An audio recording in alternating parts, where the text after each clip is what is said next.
इंदौर में all India मजलिस इत्तेहादुल मुस्लिमीन के जानिब से फ्री एम्बुलेंस सेवा शुरू कर दी गई है। बड़ी खबर है इंदौर में, जहां पर मजलिस इत्तेहादुल मुस्लिमीन के न विधायक है, न सांसद है, न कुछ है, लेकिन वहां पर भी फ्री सेवा कर दी है। बैरिस्टर असदुद्दीन ओवैसी साहब का प्रयास है अलग अलग राज्यों में स्वास्थ्य सुविधाओं को बेहतर करने के लिए पूरा प्रयास जारी रखा है। उधर बिहार में मजलिस इत्तेहादुल मुस्लिमीन के जानिब से 3 फ्री एम्बुलेंस सेवा जारी रखा है और इस वक्त वहां पर ये फ्री एम्बुलेंस वरदान साबित हो रहा है। हालांकि उससे पहले कोचाधामन के विधायक इजहार आसफी द्वारा एक एम्बुलेंस पहले से ही उस विधानसभा में था। अब जो है मजलिस इत्तेहादुल मुस्लिमीन के जानिब से 4 एम्बुलेंस सेवा सीमांचल में दौड़ रही है। वहां के जो रोगी हैं उनके लिए काफी आसान और सुविधा उपलब्ध हो गया है। वहां पर फ्री सेवा दे रहा है। अगर आपको एम्बुलेंस सेवा की जरूरत हो तो बैरिस्टर असदुद्दीन ओवैसी साहब खासतौर पर और बिहार प्रदेश अध्यक्ष अफ्तुल इमान साहब ने 3 हेल्पलाइन नंबर अलग अलग जो जिला है किशनगंज, अररिया, पूर्णिया, इन जिलों के लिए जो है एम्बुलेंस सेवा दिया गया, अलग अलग हेल्प नंबर है जो जारी किया है। अगर आपको एम्बुलेंस की जरूरत है तो इस तुरंत कॉल करके आप एम्बुलेंस मंगा सकते हैं। फिलहाल रही बात की एम्बुलेंस सेवा फ्री में दे रहा है, तो वही मजलिस इत्तेहादुल मुस्लिमीन ने वहां पर जो है स्वास्थ्य सुविधाओं को बेहतर बनाने के लिए वहां के सदर अस्पताल को सपोर्ट किया है, वो मटेरियल से सपोर्ट किया है। जिस तरह से वेंटिलेटर हो, ऑक्सीमीटर, मेडिसिन, ऑक्सीजन कंसंट्रेटर, इन सुविधाओं से लेस रखा गया है। अभी इस वक्त जो बात चली कि वेंटिलेटर वहां पर मुहैया कराया गया है, तो वेंटिलेटर का ऑपरेटर ही बिहार सरकार के पास नहीं है। उससे पहले जो भी वेंटिलेटर वहां के सदर अस्पताल में थे वो शोभा बना हुआ था, वहां पर उससे फायदा लोगों को नहीं मिल रहा था। जब मजलिस इत्तेहादुल मुस्लिमीन के जानिब से वेंटिलेटर वहां पर पहुंचा तो मालूम ये हुआ कि पहले से ही जो वेंटिलेटर है वहां पर ऑपरेटर नहीं है। लेकिन पूरा प्रयास मजलिस इत्तेहादुल मुस्लिमीन के बिहार प्रदेश अध्यक्ष जनाब अफ्तुल इमान साहब ने खुद वहां पर स्वास्थ्य मंत्री और खासतौर पर बिहार के मुख्यमंत्री से बातचीत करेंगे और साथ ही साथ विधानसभा में भी ये बात रखेंगे कि जल्द से जल्द इन वेंटिलेटर को यहाँ पर शुरुआत किया जाए और साथ ही साथ जो पहले से बंद पड़े हैं उनको भी शुरुआत किया जाए। चूँकि यहाँ के लोग जब वेंटिलेटर की ज़रूरत होती है तो वो चाहे तो मधेपुरा जाते हैं, वरना तो आप सिलीगुड़ी जाना पड़ता है। लेकिन यहाँ पर रहने के बावजूद भी ये सरकार की नाकामी और विफलता साबित हो रहा है कि उसके ऑपरेटर तक यहाँ पर नहीं है।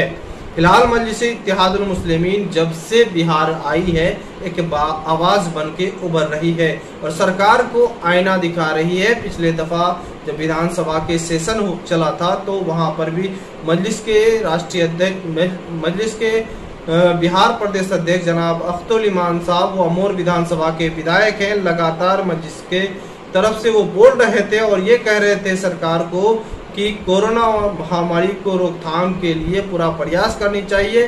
स्वास्थ्य सुविधाओं को बेहतर करने के लिए यहाँ पर पर्याप्त मात्रा में डॉक्टरों की बहाली होनी चाहिए। इस तरह का प्रयास उन्होंने जारी रखा था। लेकिन आज जो है ये स्वास्थ्य सुविधा बिहार का बुरा हाल है और इस पर मजलिस इत्तेहादुल मुस्लिमीन का खास नजर है। हालांकि देश के अलग अलग राज्यों में मजलिस के राष्ट्रीय अध्यक्ष बैरिस्टर असदुद्दीन ओवैसी साहब लोगों की मदद के लिए पूरा प्रयास में है, तो वहीं हैदराबाद में लोगों को डोर टू डोर राशन मुहैया करा रहे हैं। अब ये बड़ी बात है कि औरंगाबाद में पिछले दिनों वहां पर मजलिस के सांसद इम्तियाज जलील साहब हैं, उनकी मौजूदगी में वहां पर भी वेंटिलेटर, ऑक्सीजन कंसंट्रेटर और ऑक्सीमीटर दवाइयां भेजी गई है। लगातार प्रयास जारी है। बैरिस्टर असदुद्दीन ओवैसी साहब तो सरकार नहीं है लेकिन पूरा प्रयास कर रहे हैं। खास तौर पर ये राजनीतिक नजरिए से कुछ लोग इसको जोड़ रहे हैं, बल्कि ऐसे हालात में जोड़ना नहीं चाहिए। उनका प्रयास है कि कोरोना महामारी में लोगों को जहां तक मुमकिन हो मदद की जानी चाहिए। हालांकि मजलिस इत्तेहादुल मुस्लिमीन जो है बिहार प्रदेश अध्यक्ष की टीम काफी ही एक्टिव नजर आ रही है। इस बार जो है खासतौर पर बिहार में मजलिस इत्तेहादुल मुस्लिमीन जीतने के बाद से वैसे ही लोगों की उम्मीद की किरण साबित हो रही थी, लेकिन इस कोरोना महामारी में जो काम कर रहा है वाकई लोगों की उम्मीद पर खरे उतर रहे हैं। अब बताते चले कि इस वक्त जो है बिहार की स्वास्थ्य व्यवस्था का क्या हाल है, तो हम आगे दिखाएंगे कि बिहार के अलग अलग जिलों का भी स्वास्थ्य सुविधा का हाल बुरा हाल है। अभी पप्पू यादव की टीम लगातार स्वास्थ्य सुविधाओं को दिखा रहे हैं। वहां नजदीकी जो पीएचसी, डीएमसी और एडिशनल पीएचसी को, स्वास्थ्य केंद्र को दिखा रहे हैं, जहां पर न दवाई है, न डॉक्टर है, न कुछ है। ऐसी स्थिति को आपको भी हम दिखाना चाहेंगे। तब तक आप चैनल में मेरे नए हैं तो सबसे पहले चैनल को सब्सक्राइब करें, अच्छा लगे तो लाइक करें और दोस्तों को शेयर करें। रितेश कुमार और सरकारी अस्पताल का हाल बदहाल कार्यक्रम के जरिए पहुंचा हूं तरारी विधानसभा क्षेत्र के संकटडी पंचायत के सारा गांव में। आप देख सकते हैं उप स्वास्थ्य केंद्र की स्थिति जो है बहुत बदहाल है। कहीं ना कहीं लगता है कि कई वर्षों से बंद है। यहाँ अंदर घुसने में भी डरावना महसूस प्रतीत हो रहा है, कब किस जानवर से भेंट हो जाए। इलाज की बात छोड़िए, इसमें घुसने पर भी ऐसा लग रहा है कि सांप बिच्छू होंगे इसमें। कहीं ना कहीं आप देख सकते हैं जो स्थिति है, भली भांति आपको दिखाई दे रही होगी। कैमरामैन से आग्रह करूंगा कि जो स्थिति है नज़दीक से दिखाने का काम करे। कई वर्षों से यहाँ के लोगों से जब मैंने पूछा कि यह इसमें इलाज कितने वर्षों से बंद है, तो लोगों ने बताया कि आज 4 से 5 वर्ष से इलाज बंद है। कहीं ना कहीं यह दृश्य और यह बदहाली स्वास्थ्य मंत्री मंगल पांडे जी को एक सबक सिखाती है। कम से कम आप 7 वर्ष से स्वास्थ्य मंत्रालय संभाले हुए हैं और आपके 7 वर्षों में एक उप स्वास्थ्य केंद्र अगर ठीक नहीं हुआ तो कहीं ना कहीं आपको अधिकार है ऐसे मंत्रालय संभालने को लेकर। आदरणीय पप्पू यादव जी के निर्देश पर पूरे बिहार में उप स्वास्थ्य केंद्र का जायजा जन अधिकार पार्टी के कार्यकर्ताओं द्वारा लिया जा रहा है और उस दरमियान में उसी कड़ी में हम तरारी विधानसभा क्षेत्र के प्रत्येक उप स्वास्थ्य केंद्र का जायजा ले रहे हैं। कहीं ना कहीं लगभग स्थिति हर जगह की यही है। इससे पहले भी मैंने कई उप स्वास्थ्य केंद्र का जायजा ले चुका हूँ।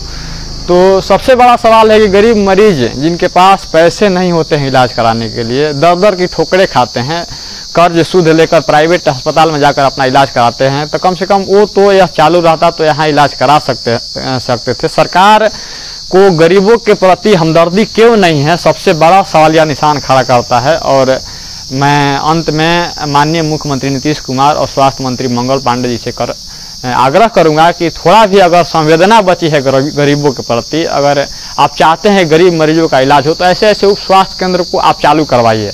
कोरोना संक्रमण काल में न जाने इसकी बदहाली के कारण कितने जाने गई होंगी, कितने लोग मौत के काल में समाये होंगे, गाल में समाये होंगे, यह बात जग जाहिर है, आप भी जानते हैं।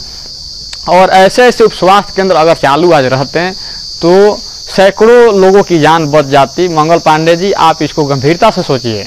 एक नेता, जन सेवक को आप जेल भेजने में जितना समय लगाते हैं, जितनी सिक्योरिटी बढ़ाते हैं, जितना तामझाम लगाते हैं, उतना अगर मेहनत आप स्वास्थ्य मंत्रालय को संभाल कर स्वास्थ्य व्यवस्था को सुधारने के लिए करते तो कहीं ना कहीं गरीब मरीजों को फायदा होता, गरीब मरीजों का इलाज होता। तो यह वीडियो हमारे जितने लोग देख रहे हैं उनसे आग्रह करूंगा कि अधिक से अधिक मात्रा में शेयर करें ताकि सरकार तक पहुंचे और ये जो बदहाली है स्वास्थ्य उप स्वास्थ्य केंद्र की बदहाली है। और ये विधानसभा क्षेत्र कटिहार विधानसभा क्षेत्र है जहां के विधायक बिहार के डिप्टी सीएम है और वहां के स्वास्थ्य व्यवस्था की बदहाली क्या है, आइए आप सबको हम दिखाते हैं। यहाँ पे ये लगभग 1 करोड़ के लागत से इसका निर्माण हुआ है और जिसका उद्घाटन बिहार के उप मुख्यमंत्री और मंगल पांडे जी के द्वारा, और उद्घाटन के बाद जो यहाँ के ग्रामीण लोग बोल रहे हैं, आइए आप उनसे आप लोगों को सुनवाते हैं कि उनका क्या कहना है।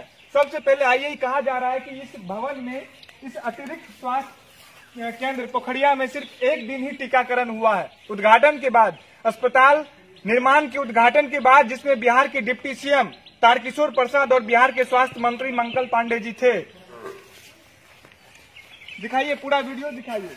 बिहार में जो मेडिकल सिस्टम के साथ और मेडिकल की में जो लूट घसोट चल रहा है, ये उसका बदहाली स्थिति दिखाते हैं। मेरा हम लोग को आने का ये मतलब नहीं है कि अस्पताल खुला हुआ है या बंद है। मेरा सीधा उद्देश्य है कि अस्पताल कब खुलता है। 21 मार्च जब मंगल पांडे और बिहार के डिप्टी सीएम के द्वारा इस अस्पताल का उद्घाटन हुआ था, तो मैं यहाँ के ग्रामीणों से, जो हमारे बुजुर्ग हैं, उनसे जानना चाहता हूँ, वो अपनी बातों को रख रहे हैं हमारे साथ कि अस्पताल 21 मार्च के बाद से कितना दिन खुला रहा है। ये सबसे बड़ा सवाल है। और हम जानना चाहते हैं यहाँ के ग्रामीण जो है उनसे, क्या आपका अस्पताल जब 21 मार्च का उद्घाटन हुआ था मंगल पांडे और डिप्टी सीएम के द्वारा, उसके बाद से कितना दिन खुला रहा? एक दिन भी नहीं खुला। एक दिन में नहीं, एक दिन भी नहीं खुला। एक दिन खाली कोरोना का टीकाकरण करने करके आते हैं। आप लोग सब एक साथ बताइए, एक दिन भी नहीं खुला। अगर 21 मार्च के बाद से इस अस्पताल में डॉक्टर, मेडिकल सुविधाएं, एम्बुलेंस या किसी जो अभी ताला पीछे लटका हुआ है, क्या ये ताला के एक भी दिन खुली है? नहीं खुली। ये ग्रामीण से जानना चाहता हूँ। नहीं खुली है। सब लोग एक साथ बोलिए, अस्पताल खुला है? नहीं खुला है। ये आज की बात नहीं है। जमीन मिलेगा सर, नहीं मिलेगा, वो तो दे दिया, क्या करेंगे। ये समाज के आदमी है और ये जमीन देता, ये जमीन दान करता है। और ये दान करता का दर्द सुनिए, आखिर ये किस आशा और दर्द में गरीब आदमी, कोई जिम्मेदार आदमी इस जमीन को इन्होंने सरकार को देने का काम किया है। और सरकार इसके दर्द से, इसके भावनाओं से और इस समाज के आसपास के समाज की भावनाओं से खिलवाड़ कर रही है। इसलिए हम सरकार से मांग करते हैं कि इस अस्पताल को जल्द से जल्द शुरू करवाया जाए, नहीं तो जन अधिकार पार्टी इसके लिए हर संभव आंदोलन करेगी। ये ताला जला हुआ है, उद्घाटन जिसका कि बिहार के स्वास्थ्य मंत्री उद्घाटन किए थे मंगल पांडे जी, बिहार के डिप्टी सीएम 21 मार्च को उद्घाटन के बाद से ये ताला पड़ा है। ये हम नहीं कह रहे हैं, ये एक मीडिया में इसका रिपोर्ट भी आ चुका है, आप देख सकते हैं। और यहाँ के ग्रामीण लोग जो हमारे साथ कर रहे हैं, इनसे भी आप पूछ सकते हैं। तो मेरा सीधा सवाल है कि आखिर इतनी लूट घसोट क्यों? सिर्फ उद्घाटन करने से जनता का भलाई हो जाएगा? उद्घाटन करना ही सिर्फ एक मकसद है बिहार सरकार का? मेरा सीधा सवाल है, अगर बिहार के उप मुख्यमंत्री अपने विधानसभा क्षेत्र में अगर चुस्त दुरुस्त स्वास्थ्य व्यवस्था को नहीं कर सकते तो पूरा बिहार उनसे क्या उम्मीद करेगा? ये सबसे बड़ा सवाल है। और आदरणीय उप मुख्यमंत्री जी से मेरा आग्रह है कि अपने विधानसभा क्षेत्र के स्वास्थ्य व्यवस्था की बदतर हाल को आप सुधार कीजिए।